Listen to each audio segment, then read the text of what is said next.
Hello and welcome to Starwell in Storyteller's Lair. Today we'll be reading Rapunzel, a story by the Brothers Grimm.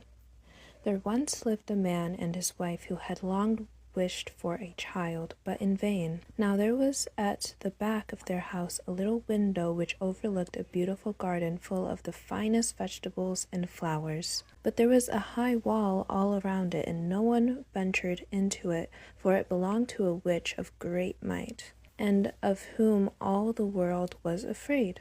One day that the wife was standing at the window and looking into the garden, she saw a bed filled with the finest rampion, and it looked so fresh and green that she began to wish for some, and at length she longed for it greatly. This went on for days, and as she knew she could not get the rampion, she pined away, and grew pale and miserable. Then the man was uneasy and asked, "What is the matter, dear wife?"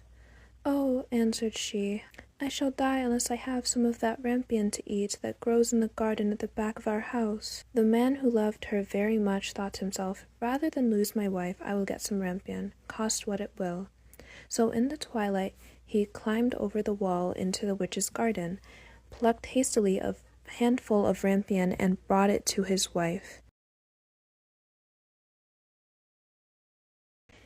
She made a salad of it at once and ate it to her heart's content, but she liked it so much and it tasted so good that the next day she longed for it thrice as much as she had done before. If she was to have any rest, the man must climb over the wall once more. So he went in the twilight again, and as he was climbing back, he saw all at once the witch standing before him, and was terribly frightened, as she cried with angry eyes, "How dare you climb over into my garden like a thief and steal my rampion? It shall be the worse for you." "Oh," answered he, "be merciful rather than just. I have only done it through necessity, for my wife saw your rampion out of the window and became possessed with it, so great a longing that she would have died if she could not have some to eat." Then the witch said, "If it is all as you say, you may have as much rampion as you like, on one condition. The child that will come into the world must be given to me. It shall go well with the child, and I will take care for it like a mother." In his distress of mind, the man promised everything, and when the time came when the child was born, the witch appeared, and giving the child the name of Rapunzel, which is the same as rampion, she took it away with her. Rapunzel was the most beautiful child in the world. When she was 12 years old, the witch shut her up in the tower in the midst of a wood, and it had neither steps nor door, only a small window above. When the witch wished to be let in, she would stand below and would cry, "Rapunzel, Rapunzel, let down your hair." Rapunzel had beautiful long hair that shone like gold. When she heard the voice of the witch, she would undo the fastening of the upper window, unbind the plaits of her hair, and let it down 20 ells below, and the witch would climb up by it. After they had lived thus a few years, it happened that as the king's son was riding through the wood, he came to the tower, and as he drew near, he heard a voice singing so sweetly that he stood still and listened. It was Rapunzel in her loneliness, trying to pass away the time with sweet songs.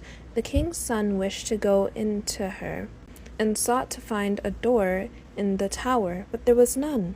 So he rode home, but the song had entered into his heart, and every day he went into the wood, he listened to it. Once he was standing there under a tree, he saw the witch come up and listened while she called out, "Oh, Rapunzel, Rapunzel, let down your hair." Then he saw how Rapunzel let down her long tresses, and how the witch climbed up by it and went into her. And he said to himself, "Since that is the ladder, I will climb it and seek my fortune." And the next day, as soon as it began to grow dusk, he went to the tower and cried, "Oh, Rapunzel, Rapunzel, let down your hair." And she let down her hair, and the king's son climbed up by it. Rapunzel was greatly terrified when she saw that a man had come into her, for she had never seen one before. But the king's son began speaking so kindly to her, and told her how her singing had entered into his heart. so that he could have no peace until he had seen her herself. Then Rapunzel forgot her terror, and when he asked her to take him for her husband, and she saw that he was young and beautiful, she thought to herself, I certainly like him much better than old Mother Gothel. And she put her hand into his hand. She said, I would willingly go with thee, but I do not know how I shall get out. When thou comest, bring each time a silken rope, and I will make a ladder, and when it is quite ready, I will get down by it out of the tower, and thou shalt take me away on thy horse. They agreed that he should come to her every evening, as the old woman came in the daytime. So the witch knew nothing of all this until once Rapunzel said to her unwittingly, Mother Gothel, how is it that you climb up here so slowly, and the king's son is with me in a moment?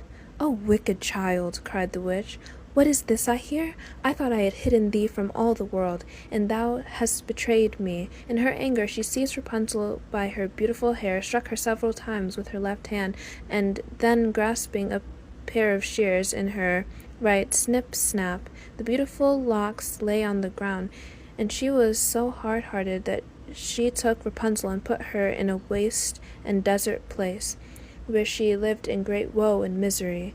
The same day on which she took Rapunzel away, she went back to the tower in the evening and made fast the several locks of hair to the window hasp. And the king's son came and cried, Rapunzel, Rapunzel, let down your hair. Then she let the hair down, and the king's son climbed up, but instead of his dearest Rapunzel, he found the witch looking at him with wicked, glittering eyes. Aha, she cried, mocking him, you came for your darling, but the sweet bird sits no longer in the nest and sings no more. The cat has got her, and will scratch out your eyes as well. Rapunzel is lost to you, you will see her no more. The king's son was beside himself with grief, and in his agony he sprang from the tower. He escaped with his life, but the thorns on which he fell put out his eyes. Then he wandered blind through the wood, eating nothing but roots and berries, and doing nothing but lament and weep for the loss of his dearest wife. So he wandered several years in misery, until at last he came to the desert place where Rapunzel lived with her twin children that she had borne, a boy and a girl.